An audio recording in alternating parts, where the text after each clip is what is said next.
Hello, ഇന്ന് ഞാൻ എല്ലാവരും വീട്ടിലുണ്ടാക്കുന്ന ഒരു ഐറ്റം തന്നെയാണ് ഉണ്ടാക്കുന്നത്.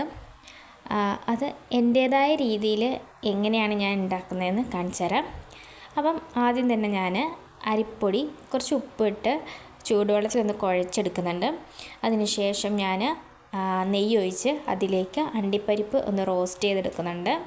ഇതേ പാത്രത്തിൽ തന്നെ ഉണക്കമുന്തിരി ഒന്ന് നല്ലതുപോലെ ഒന്ന് വറുത്ത് കോരി എടുക്കുന്നുണ്ട്. അതും എടുത്ത് മാറ്റി വെക്കുന്നുണ്ട്.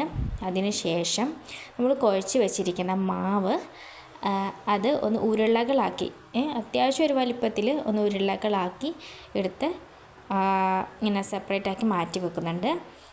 എന്നിട്ട് നമുക്കിനി അടുത്തത് വേണ്ടത് ഫില്ലിംഗ് ആണ്. അപ്പോൾ അതിനായിട്ട് റോസ്റ്റ് ചെയ്ത് വെച്ചിരുന്ന അണ്ടിപ്പരിപ്പ് ഒന്ന് പൊടിച്ചെടുക്കുന്നുണ്ട്.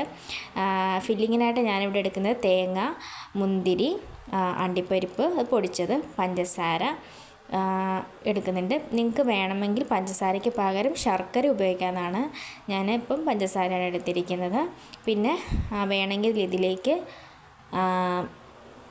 ഏലക്ക പൊടിച്ചതില്ലേ അതും കൂടി ആഡ് ചെയ്ത് കൊടുക്കാവുന്നതാണ്.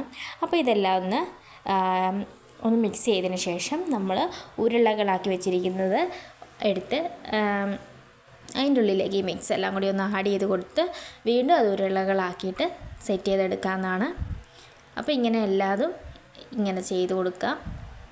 അതിനുശേഷം ഞാൻ ഇഡലി പാത്രത്തിലാണ് ഇത് ചെയ്യുന്നത്. അപ്പം ഒന്ന് വെള്ളം തിളയ്ക്കാൻ വേണ്ടി മാറ്റി വെച്ചിരുന്നു. അതിനുശേഷം ഇതിങ്ങനെ ഓരോന്നായിട്ട് എടുത്ത് വെച്ച് കൊടുക്കുന്നുണ്ട്. ആവിയിലാണ് വേവിക്കുന്നത്.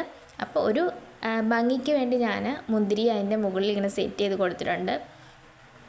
അപ്പോൾ അങ്ങനെ ചെയ്ത് കൊടുത്ത് ആവിയിൽ കുറച്ച് നേരം ഒന്ന് വേവിച്ചെടുക്കുന്നുണ്ട്. അപ്പോൾ അതൊന്ന് വെന്ത് കിട്ടിയിട്ടുണ്ട്. അപ്പം എല്ലാം ഒന്ന് സെറ്റായിട്ടുണ്ട്. അപ്പോൾ എൻ്റെ അഫമോക്ക് എന്തായാലും ഇഷ്ടമായി.